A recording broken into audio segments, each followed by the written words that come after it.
Hi friends, நம்ம இன்னைக்கு cook with Comali recipe Shivangi அவங்க பண்ண ஜாக்ஃப்ரூட் ரோகன் ஜோஷ் எப்படி பண்ணுறதுன்னு பார்க்கலாம். இது வந்துட்டு காஷ்மீரி ஃபேமஸ் டிஷ், மட்டனில் பண்ணுவாங்க. ரொம்ப சிம்பிளாக நம்ம வீட்டில் எப்படி பண்ணுறதுன்னு பார்த்துடலாம் வாங்க.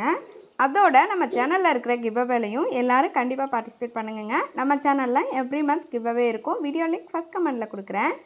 அதுக்கு ஃபஸ்ட்லாம் நமக்கு பலாக்காய் வேணும். நான் இந்த அளவுக்கு பலாக்காய் எடுத்திருக்கேன். இதை ஃபஸ்ட்டு நம்ம கட் பண்ணி எடுத்துகிட்டு வந்துடலாங்க.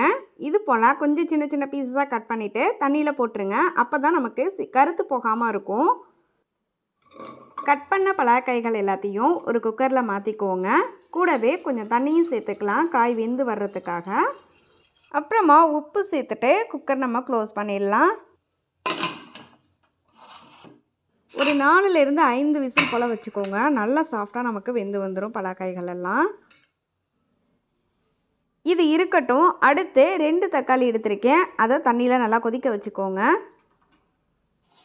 தக்காளி நல்லா வெந்து வர்றப்போ இது போல் ஸ்கின்னு நல்லா ரிமூவ் ஆகி வரும். அந்த ஸ்டேஜில் நம்ம வெளியில் எடுத்துடலாம்.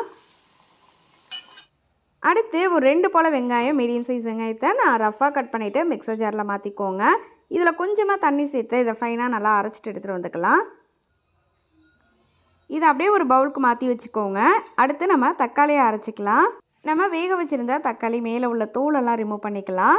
ஆல்ரெடி நல்லா வெந்து வந்ததுனால தோல் அழகாக ரிமூவ் ஆகிடும். இது ஸ்கின்னை ரிமூவ் பண்ணிவிட்டு இதை அப்படியே எடுத்து மிக்சர் ஜாருக்கு மாற்றிக்கோங்க. வெங்காயம் அரைச்சிருந்தோம்ல, அந்த ஜார்லேயே சேர்த்துருக்கேன். அதுலேயே மாற்றிட்டு இதை நம்ம நல்லா ஃபைனாக அரைச்சிட்டு எடுத்துகிட்டு வந்துக்கலாங்க. நம்ம வேக வச்சுருந்த பலாக்காயும் நல்லா வெந்து வந்திருக்கும். குக்கரில் ப்ரெஷர் தானாக ரிலீஸ் ஆனதும் ஓப்பன் பண்ணிக்கலாம். பலாக்காயை கையில் எடுத்து பாருங்கள். இது போல் நல்லா சாஃப்டாக வெந்து வந்திருக்கணும். இப்போது எல்லாம் ரெடியாக இருக்குது. கடாயில் ஒரு 4 டேபிள் ஸ்பூன் போல் எண்ணெய் சேர்த்துக்கோங்க.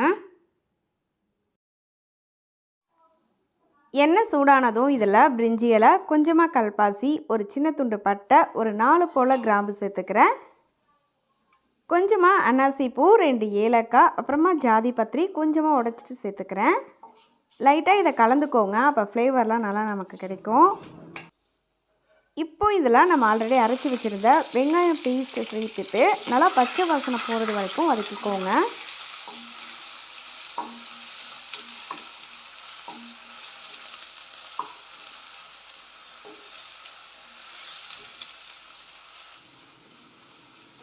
வெங்காயம் நல்லா வதங்கினதும் இதெல்லாம் ஒரு டீஸ்பூன் இஞ்சி பூண்டு பேஸ்ட் சேர்த்துட்டு அதையும் நல்லா வதக்கிக்கோங்க. இஞ்சி பூண்டோட பச்சை மணம் போகிறது வரைக்கும்.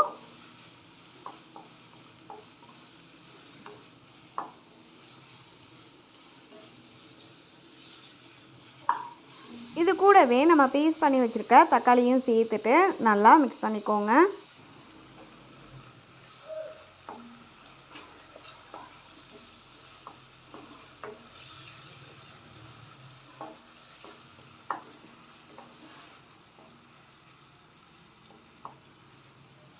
இப்போது இதெல்லாம் நம்ம மசாலாலாம் சேர்த்துக்கலாங்க. 1 டீஸ்பூன் மிளகாய்த்தூள் எடுத்துருக்கேங்க. நீங்கள் உங்கள் காரத்துக்கு ஏற்ப அட்ஜஸ்ட் பண்ணிக்கோங்க. 1/2 டீஸ்பூன் கரம் மசாலா, 1/2 டீஸ்பூன் மல்லி பவுடர் சேர்த்துக்கலாம். கூடவே கொஞ்சமாக பெருங்காயம், 1/2 டேபிள் ஸ்பூன் போல் காஷ்மீரி சில்லி நல்லா கலர் கொடுக்கும். நீங்கள் சேர்த்துக்கோங்க. கண்டிப்பாக இதை சேர்த்து தான் பண்ணணும். அப்போ தான் நமக்கு நல்ல கலர் கிடைக்கும். 3/4 டீஸ்பூன் போல் உப்பு சேர்த்துக்கிறேன். நான் ஆல்ரெடி பலாக்காயில் உப்பு சேர்த்துருக்கோம், அதனால் பார்த்து சேர்த்துக்கோங்க. கடைசியாக ஒரு 3 டேபிள் ஸ்பூன் தயிர் சேர்த்துட்டு இது எல்லாத்தையும் நல்லா மிக்ஸ் பண்ணிக்கோங்க.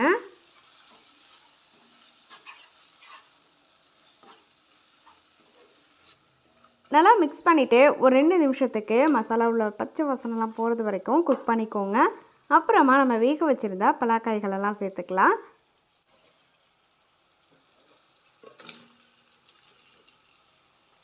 இது கூடவே கொஞ்சமாக சோம்பு நான் இடிச்சிட்டு சேர்த்துக்கிறேன். நீங்கள் பவுடராக சேர்க்குறீங்கன்னா நம்ம மசாலாலாம் சேர்ப்போம்ல, அப்போவே ஒரு 1/2 டீஸ்பூன் போல் சேர்த்துக்கோங்க. இப்போது இது எல்லாத்தையும் நல்லா மிக்ஸ் பண்ணதுக்கப்புறமா நம்ம தண்ணி சேர்த்துக்கலாங்க.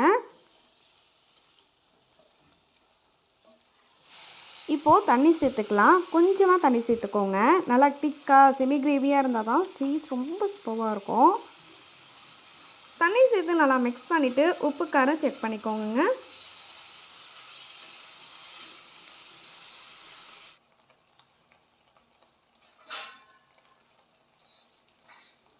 அவ்வளோதான். இதை அப்படியே க்ளோஸ் பண்ணிவிட்டு மீடியம் ஃப்ளேமில் ஒரு 5 மினிட்ஸ்க்கு குக் பண்ணுங்கள். ஆல்ரெடி நம்ம பலாக்காயெல்லாம் குக் பண்ணிட்டோம், அதனால் 5 நிமிஷம் இருந்தால் போதும். ஒரு 5 நிமிஷத்துக்கு அப்புறமா ஓப்பன் பண்ணலாம். பாருங்கள், ரொம்ப சூப்பராக ரெடி ஆகிடுச்சு. இதுக்கு மேலே கொஞ்சமாக நெய் சேர்த்து நல்லா சூடாக சர்வ் பண்ணுங்கள். ரொம்ப சூப்பராக இருக்கும். சாதம், சப்பாத்தி அண்ட் பரோட்டா கூடலாம் சூப்பர் காம்பினேஷனாக இருக்குது. கண்டிப்பாக ட்ரை பண்ணி பாருங்கள். வீடியோ பிடிச்சிருந்தா மறக்காமல் நம்ம சேனலை சப்ஸ்கிரைப் பண்ணி கூடவே ஒரு லைக்கும் கொடுத்துருங்க. அப்புறமா கிவ்அவேலையும் எல்லாரும் கண்டிப்பாக பார்ட்டிசிபேட் பண்ணுங்கள். எனக்கு சப்போர்ட் பண்ணுறவங்களுக்கு நான் எப்போதும் ஒரு குட்டி கிஃப்ட் கொடுத்துட்டே தான் இருப்பேன். தேங்க்ஸ் ஃபார் வாட்சிங். Have a nice day.